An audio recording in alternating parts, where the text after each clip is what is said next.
listening to the Podcast Network. Listen, learn, evolve.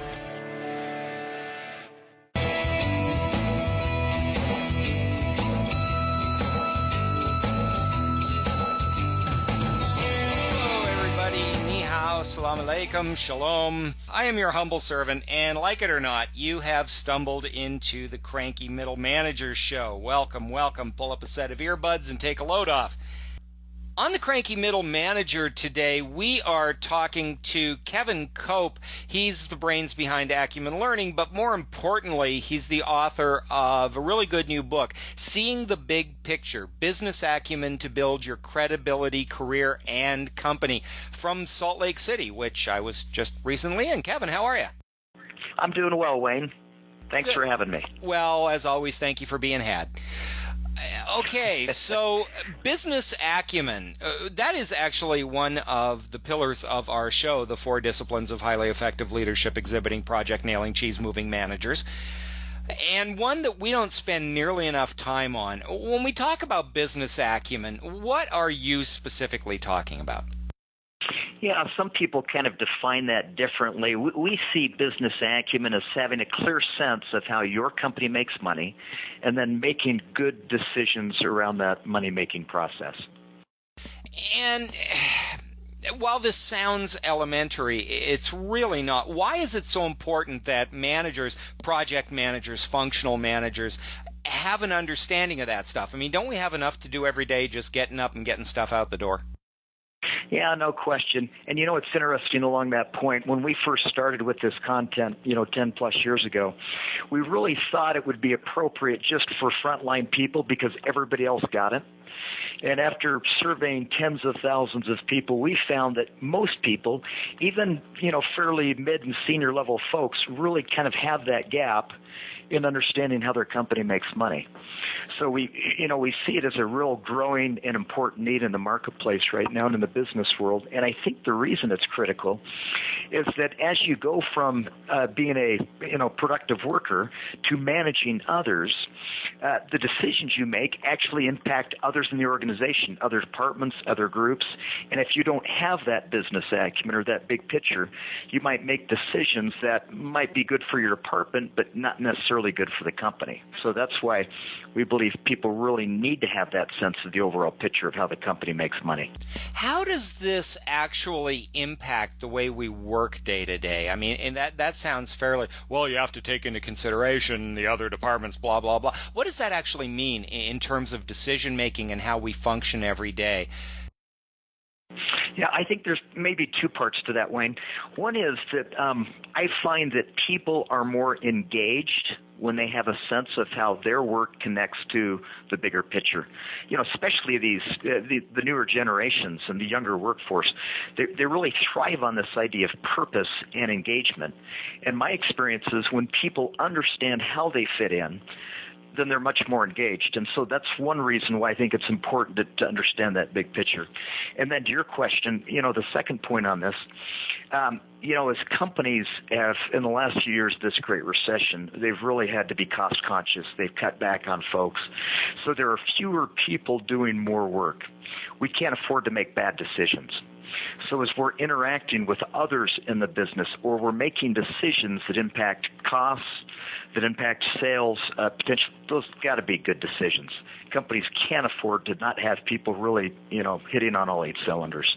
So again, I think that's why it's even more important today than maybe even just 4 or 5 years ago.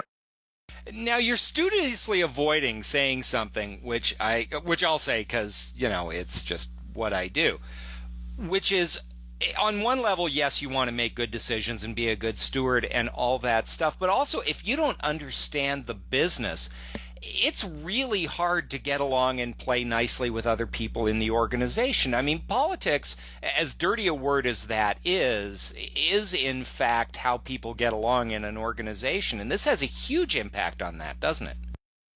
Well, it does. And the subtitle of the book, the title, Seeing the Big Picture, the subtitle is Business Acumen to Build Your Credibility, Career, and Company. And so I think it really takes that into consideration that if you don't understand the language of business, which is finance, if you don't understand that language, it'll come out, fairly evidently.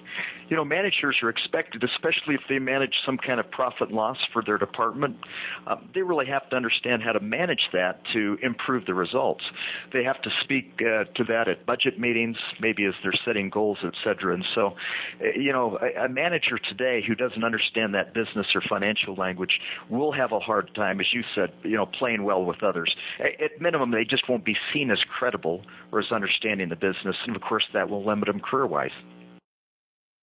What do you think the biggest? I mean, most managers, they look at sales and they see the company's making money or they're not making money, and we kind of get it on some gut level. But what do you think the big gaps are, especially as managers come up from the line or from functions as opposed to coming out of school? What don't we know? Yeah, well, so my experience is that, again, we've had a chance to teach this in over 30 countries to tens of thousands of individuals.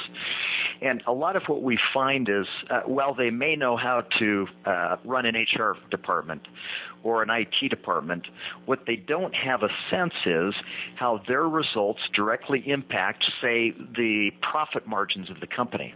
I was with an organization last week in California, and I had, a lady raise her hand and say, I really get why recruiting is important. That's what I do.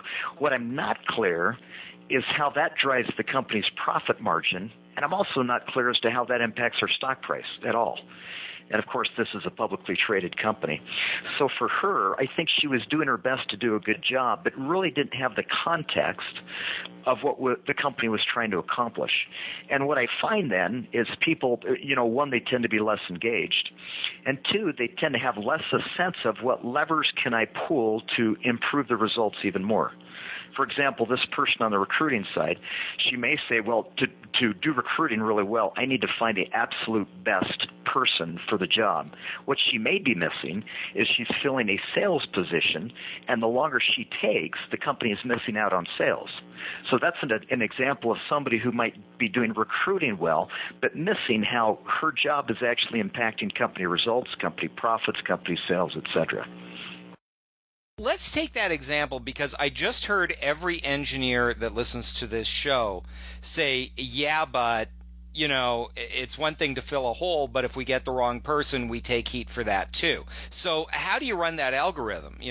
Or is there an algorithm that you can run to do that math? Yeah, an algorithm when it comes to kind of the human element can always be a little bit tricky. Well, it is, and I'm using the word very advisedly, trust me. Yeah. I don't expect there to be a formula.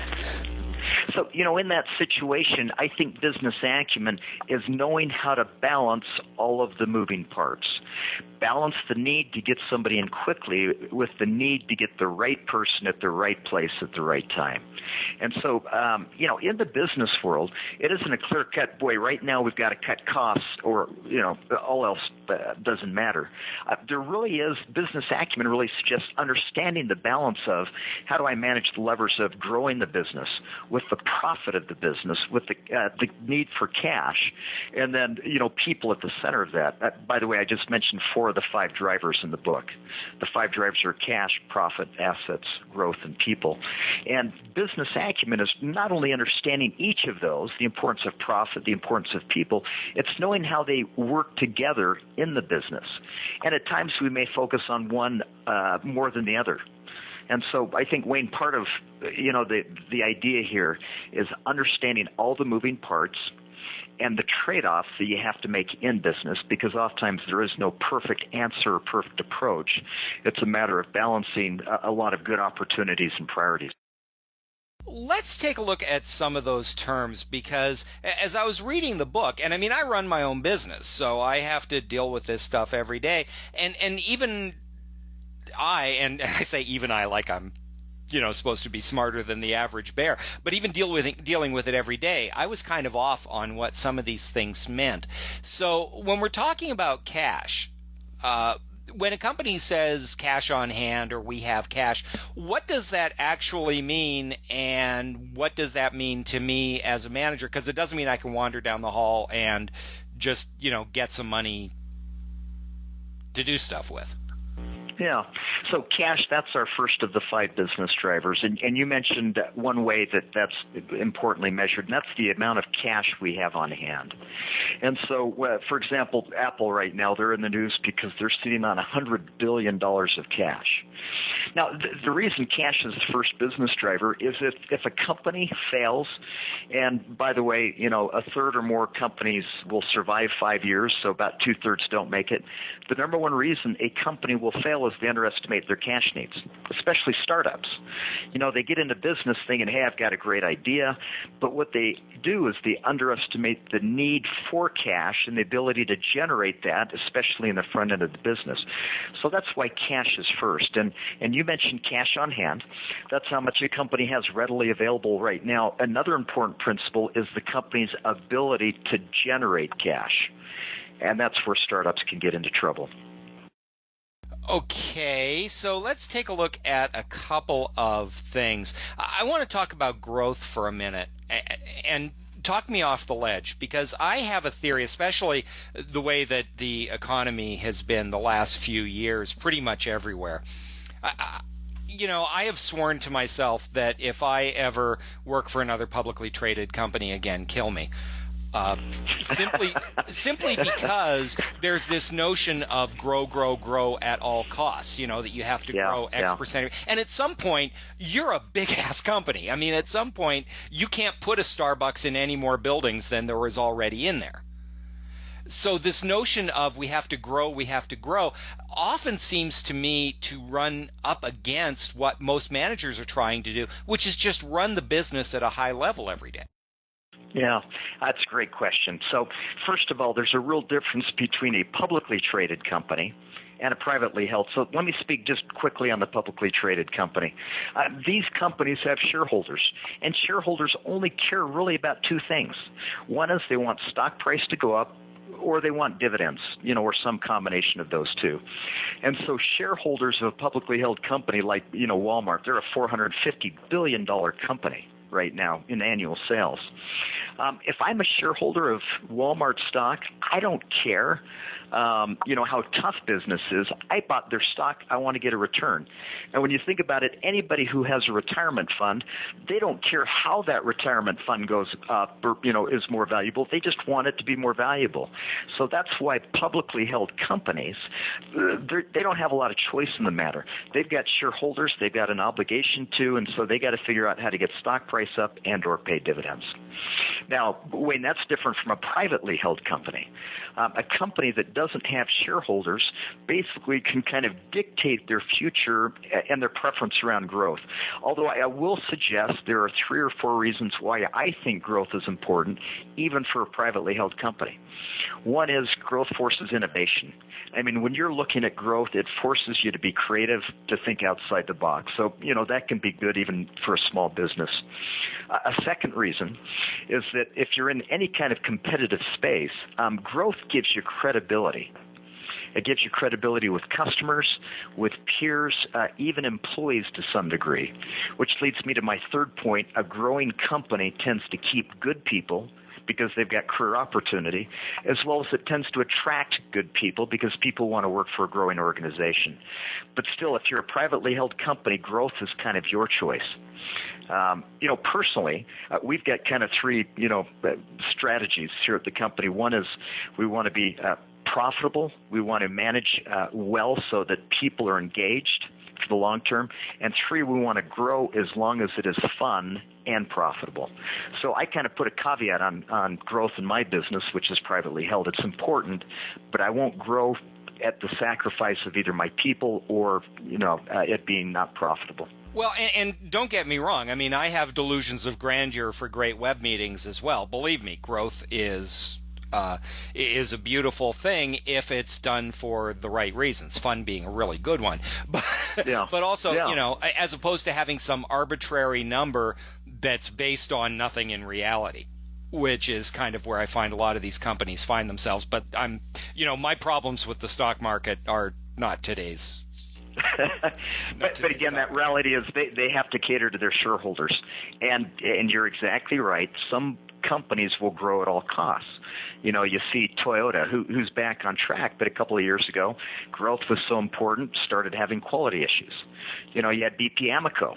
Growth and the drive for revenues, you know, they cut some corners, and obviously the Gulf oil spill created some challenges. So you're right, growth's important, and it can loom so large for some organizations that it becomes all-encompassing, and they start sacrificing other important aspects.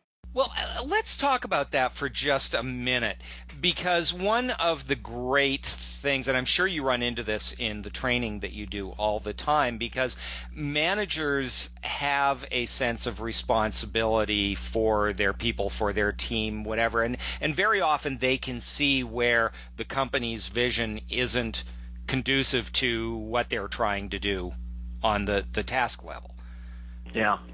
So how do you advise people when they say, well, you know, my company is doing stupid things and I'm trying to do smart things and there's a disconnect? What's that conversation like? That's a tough conversation.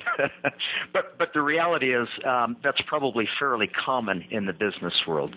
You know, you describe that engineer who's trying to develop or engineer a good product, but you have a manager or senior management pushing for more productivity, more projects out the door, more designs completed on that.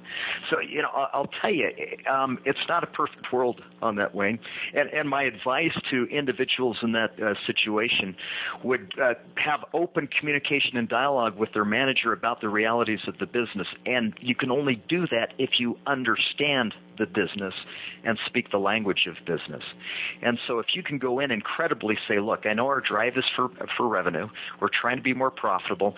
Here's the approach we're taking, and I think ultimately here's how I think it will be best for revenues and profits.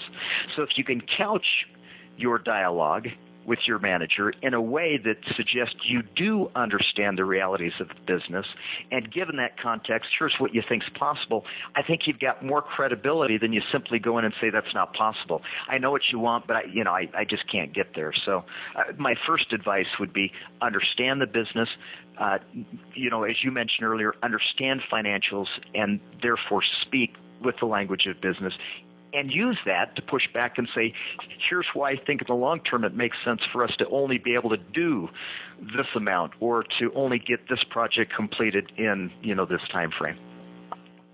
That's a great point, and thank you for that. Here's kind of a strange question.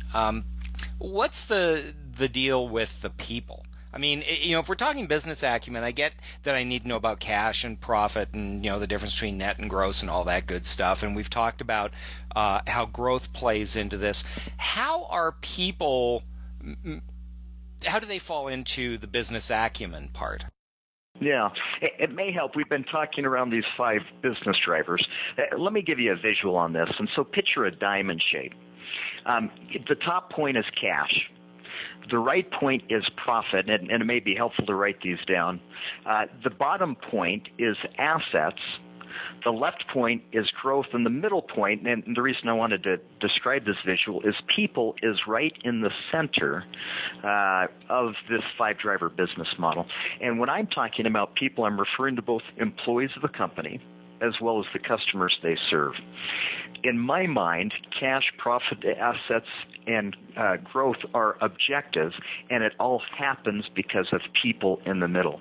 Great employees meeting the needs and anticipating the needs of customers and serving them well. If that doesn't happen, everything else fails. And so that's why it's the center. It's actually the driver of the other 4, business elements we've been talking about.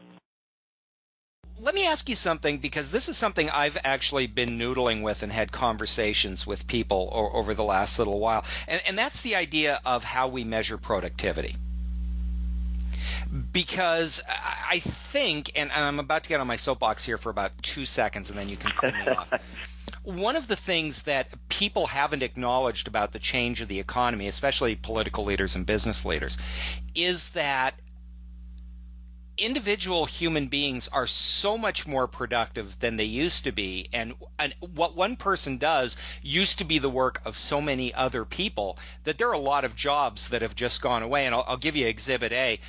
About 15 years ago, suddenly every salesperson in the world used to have one assistant for every two salespeople, usually a young woman who wrote your letters for you and made your appointment calls and did all that good stuff. And suddenly, they were handed a laptop computer and said, here, from now on, you write your own letters, you make your own appointments. And so even though, an individual salesperson is doing so much more work as well as, larger territories and more business than they ever did, those jobs of the assistants are gone forever. They ain't coming back. And so how we measure productivity, I think, has really fundamentally changed over the years. Do you see that? And how does productivity play into this balance between people and profits? Yeah. Well, and you're right. All the productivity measures I've seen is that people are constantly continuing getting more efficient in what they accomplish.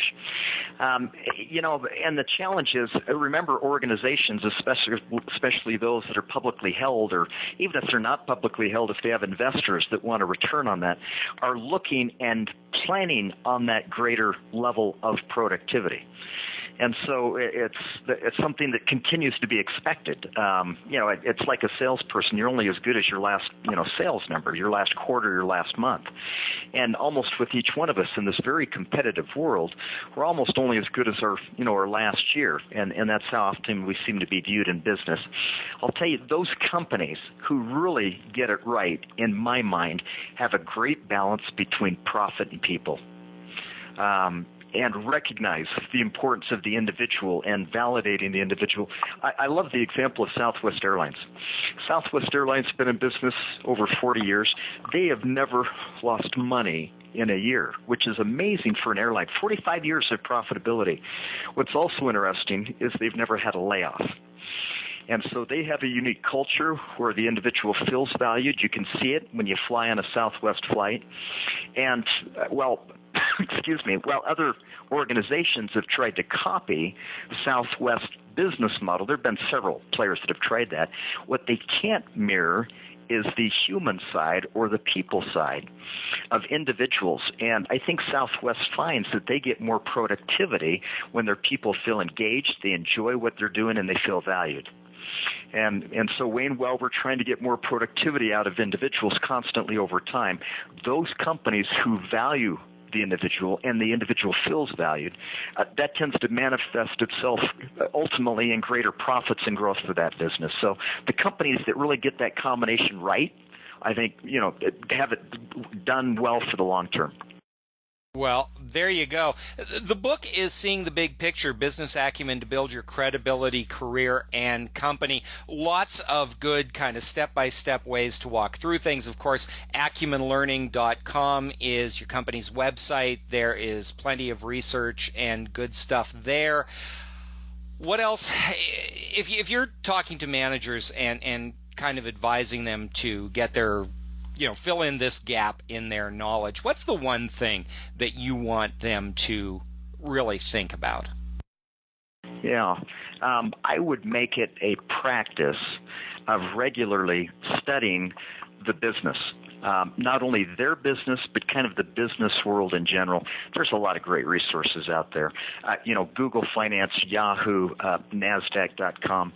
And so one bit of advice that I would give is become a student of business, of your business, of business in general. And maybe you put aside 2-3 hours a week.